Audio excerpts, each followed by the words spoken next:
या शुभ्रवस्त्रावृता या वीणावरदण्डमण्डितकरा या श्वेतपद्मासना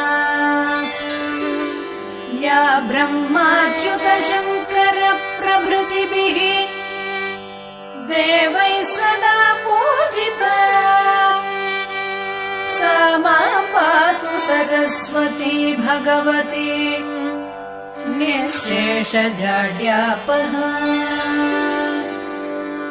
दोर्भिर्युक्ता चतुर्भिः स्फटिकमणिनिभैरक्षमालां तधाना हस्तेनैकेन पद्मं सितमपि च सुखं पुस्तकं चापरेण भासा कुन्देन्दुशङ्खस्फटिकमणिनिभा भासमाना समाना सा मे वाग्देवतेयं निवसतु वदने सर्वदा सुप्रसन्ना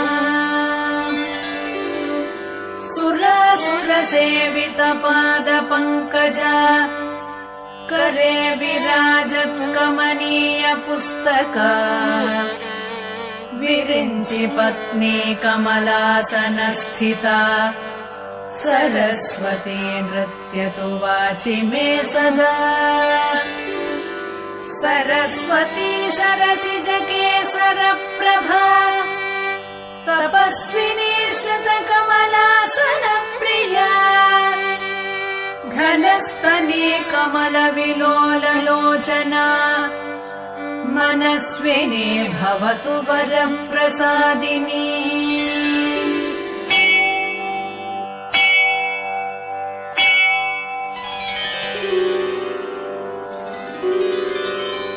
सरस्वती नमस्तुभ्यं वरदे कामरूपिणी विद्यारम्भं करिष्यामि सिद्धिर्भवतु मे सदा सरस्वती नमस्तुभ्यं सर्वदेवी नमो नमः शान्तरूपे शशिधरे सर्वयोगे नमो नमः नित्यानन्दे निराधारे निष्कलायै नमो नमः विद्याधरे विशालाक्षै शुद्धज्ञाने नमो नमः शुद्धस्फटिकरूपायै सूक्ष्मरूपे नमो नमः शब्दब्रह्मी चतुर्हस्ते सर्वसिद्ध्यै नमो नमः मुक्तालङ्कृत सर्वाङ्गे मूलाधारे नमो नमः मूलमन्त्रस्वरूपायै मूलशक्त्यै नमो नमः मनोर्मणिमहायोगे वागीश्वर्यै नमो नमः वाङ्मयै वरदहस्तायै वरदायै नमो नमः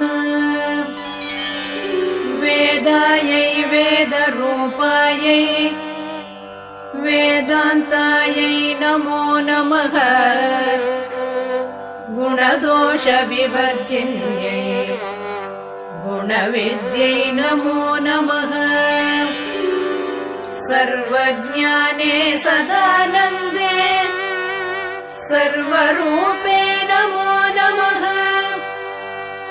सम्पन्नायै कुमार्यै च सर्वज्ञेते नमो नमः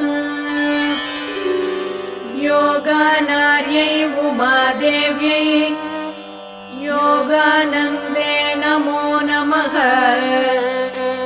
दिव्यज्ञानत्रिनेत्रायै दिव्यमूर्ते नमो नमः अर्धचन्द्रजटाधारी चन्द्रबिम्बे नमो नमः चन्द्रादित्यजटाधारी चन्द्रबिम्बे नमो नमः अणुरूपे महारूपे विश्वरूपे नमो नमः अणिमाद्यष्टसिद्धायै आनन्दायै नमो नमः ज्ञानविज्ञानरूपायै ज्ञानमूर्ते नमो नमः ज्ञानशास्त्रस्वरूपायै नानारूपे नमो